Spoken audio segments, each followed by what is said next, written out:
University kiam thuna masi saba horin international gi aje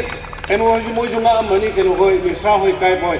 Manipur da sigi sum fil le mi stadium le mi se kai loan thangal de haina ya me do one aduna just aina Manipur gi miam na appeal to nimba ngasi lengire miam na appeal to sumaina life se la da phajra scenery ne yo side the Singh landscape from the uriba landscape Lady Sigi Port Mayam, climate, me singi, decency, Akui Manipur City, Lady Pangni. Hana Ikoi Gumbalam, the baby Padam the one who's the Pulipal. I don't know Mayam is support. Manipur Prasad is support. I don't know Lady Victim say Honorable Minister MLA Mayam Adapami, pull up. A quick group when walked away. Unitely. Ako amaga hunnaba chinnaba chonnaba ko aduk matawde state punsi sida flat line ahan ba sana ba sei Calicut sanayo Calicut federal kano da ko federation kapta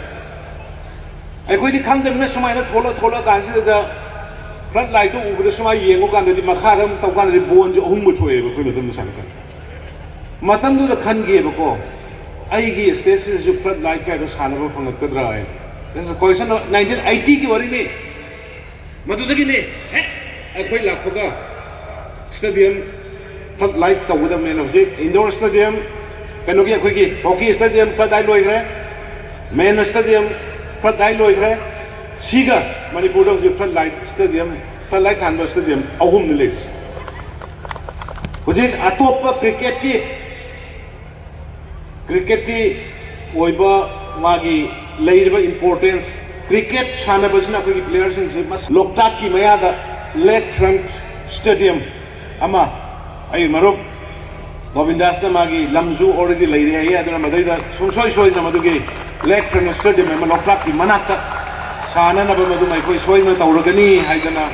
Madumala Coxage Adunako Sumaina Yamna Piswina Nungsinana I call myself Singh have a tam my later guy Zat bizarre khai de ba koi si amat to ba wa khalon da sumai na hingba Manipur do in sor na matam puna mak pipi bo isunu mayam puna mak na de yektana laiba oi minasi adu ko Manipur ki cricket ki hantak ranji trophy de pira ba madu ki cricket ki his kind of achievement do makhata na madu ki hena wang na ngamba phangna na ba madu ki sor na koi puna ku san bi sunu hair ga I jai